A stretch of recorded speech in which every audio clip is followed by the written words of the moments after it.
Boston in the 1700s was a city caught between two worlds. A bustling colonial port of nearly 17,000 souls, where cobblestone streets echoed with the footsteps of merchants, revolutionaries, and ordinary citizens whose lives would shape the birth of a nation.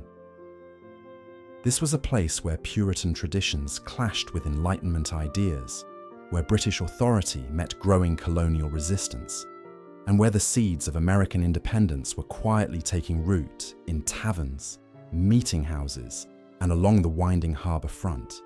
Thanks to revolutionary AI technology, we can now bring these historic streets back to life with stunning accuracy.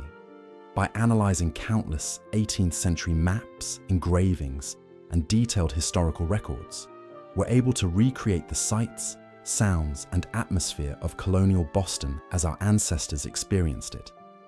Join me as we step through time and walk the very streets where history was made, exploring a city that would soon become the cradle of American liberty.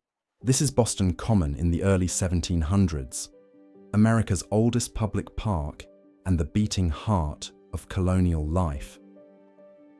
Established in 1634 as a communal grazing ground for cattle, sheep, and horses, the Common served as much more than pasture land.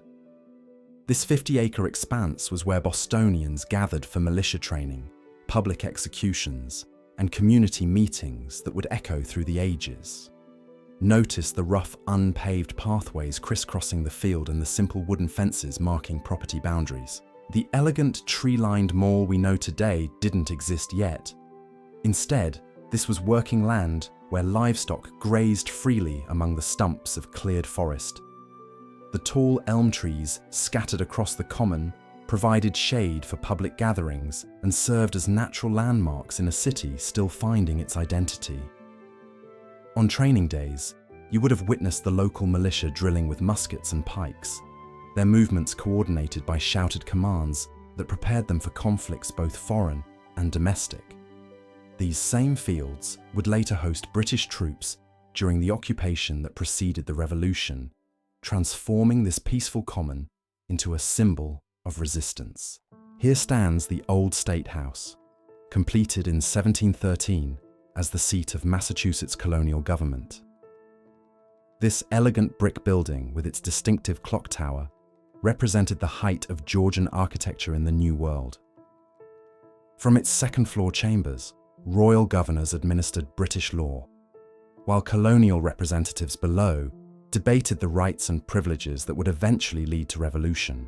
The building dominated the intersection of King Street and Queen Street, now known as State and Washington Streets, serving as the commercial and political nucleus of the city. Merchants conducted business in its shadow, while politicians shaped policy within its walls. The famous balcony you see facing east was where royal proclamations were read to gathered crowds, including the announcement of new taxes that would later fuel colonial anger. Notice the elegant symmetry of the facade, the carefully proportioned windows, and the royal coat of arms prominently displayed above the entrance. This building was designed to project British authority and colonial prosperity, yet within decades it would witness the reading of the Declaration of Independence to cheering crowds who had once bowed to the crown. The narrow, winding streets radiating from the State House were lined with shops, taverns, and workshops where Boston's thriving merchant class conducted their daily business.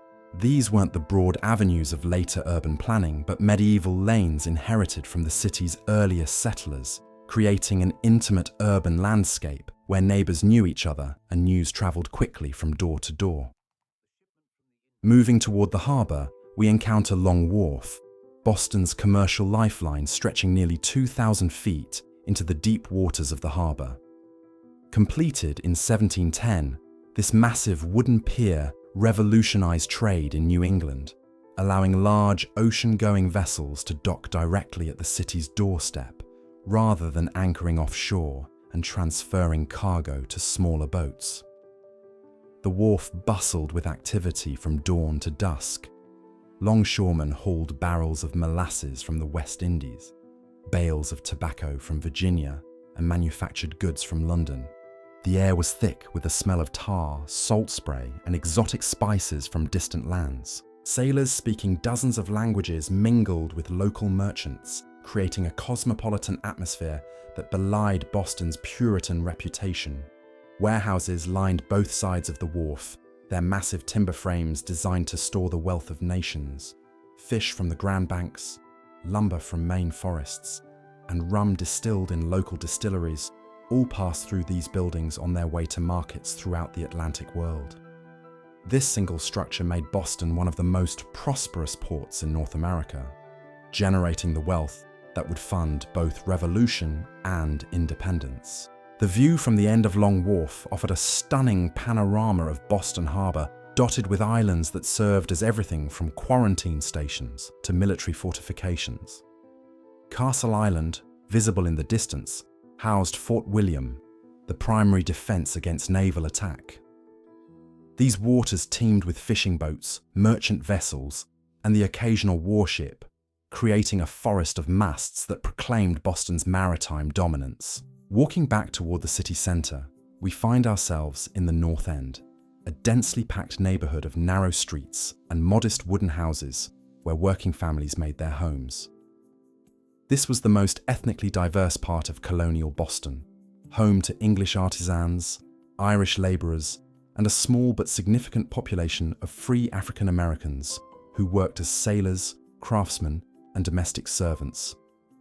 The houses here were built close together, their steep-pitched roofs and small windows reflecting both English building traditions and the practical needs of New England winters.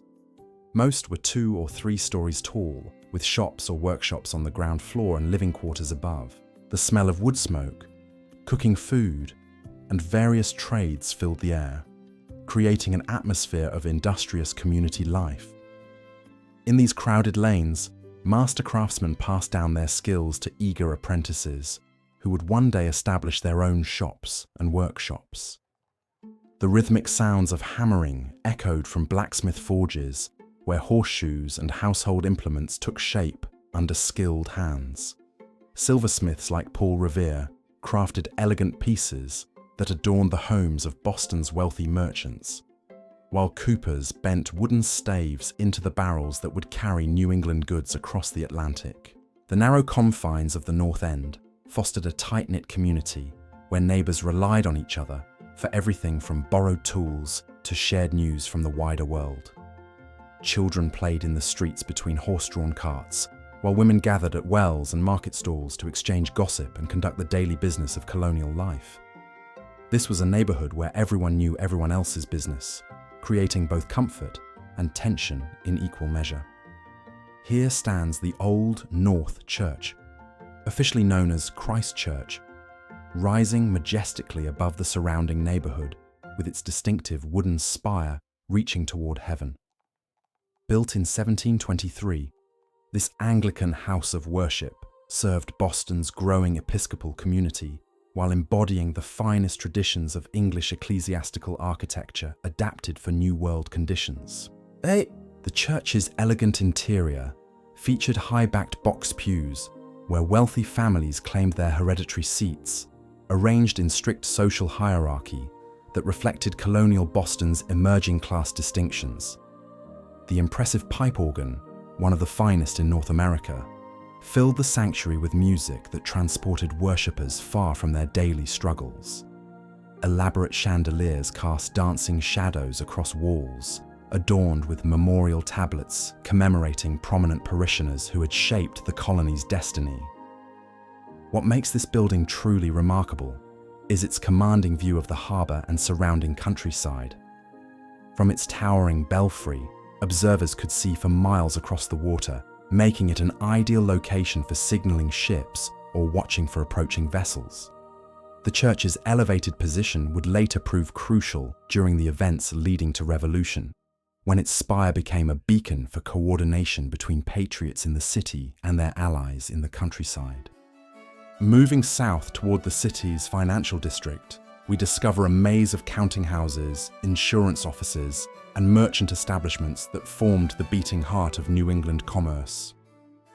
These substantial brick buildings, many 3 or 4 stories tall, housed the complex networks of credit, shipping, and trade that connected Boston to markets from London to Lisbon to the Caribbean islands. Inside these establishments, clerks hunched over ledger books recording transactions that spanned continents and oceans. Bills of exchange passed between merchants like currency, creating webs of debt and credit that bound the Atlantic world together.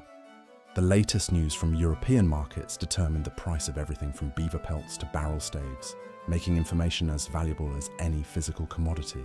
The streets here were paved with cobblestones imported as ballast in merchant ships, creating a more refined urban environment than the muddy lanes of residential neighborhoods. Well-dressed merchants in powdered wigs and silk stockings conducted business while their apprentices scurried between offices carrying important documents and urgent messages. This was where fortunes were made and lost on the turn of a ship's arrival or news of war in distant lands. Venture into the West End and you'll find a different Boston entirely, where shipbuilders, rope walkers, and maritime craftsmen pursued the trades that made the city's commercial success possible. The massive rope walk buildings stretched for hundreds of feet, their long, narrow structures necessary for twisting the hemp fibers that became the rigging for countless vessels. The sound of spinning wheels and the smell of tar permeated this industrial district, where raw materials became the tools of maritime commerce. Shipyards lined the waterfront where master carpenters shaped oak timbers into the hulls that would carry New England goods to every corner of the known world. These craftsmen possessed skills passed down through generations, able to read the grain of wood and understand the stresses that ocean voyages would place on their creations. The launching of a new vessel drew crowds from across the city, celebrating not just a completed ship, but the continuation of traditions that connected Boston to its maritime heritage. The contrast between these working neighborhoods and the elegant residential areas developing on Beacon Hill illustrated the growing complexity of colonial society. While merchants built increasingly elaborate homes with imported furnishings and formal gardens, the artisans and laborers who created the city's wealth lived in more modest circumstances, their lives governed by the rhythms of tide and season that determined when ships arrived and departed. This was Boston in the 1700s, a city where every cobblestone held the promise of revolution and every harbour breeze carried the whispers of independence. From the pastoral fields of Boston Common to the bustling wharves of Long Wharf, from the elegant chambers of the old State House to the cramped workshops of the North End, we've witnessed a community caught between tradition and transformation. These streets that once echoed with the voices of colonial merchants and craftsmen would soon resonate with the footsteps of revolutionaries who dared to challenge an empire. The Boston we've explored today was more than just a colonial port. It was a crucible where ideas of liberty and self-governance were forged in the heat of daily life, where ordinary citizens conducting ordinary business were unknowingly preparing to create something extraordinary. Within decades of this peaceful scene, these very locations would witness the Boston Massacre, the Tea Party, and the first stirrings of a revolution that would reshape the world. History has preserved thousands of these remarkable glimpses into America's past, waiting to be brought back to life through the power of modern technology. So tell us in the comments, which historic American city would you like to see recreated next? Your choice could be featured in our next journey through time. Thanks for watching, and we'll see you in the past.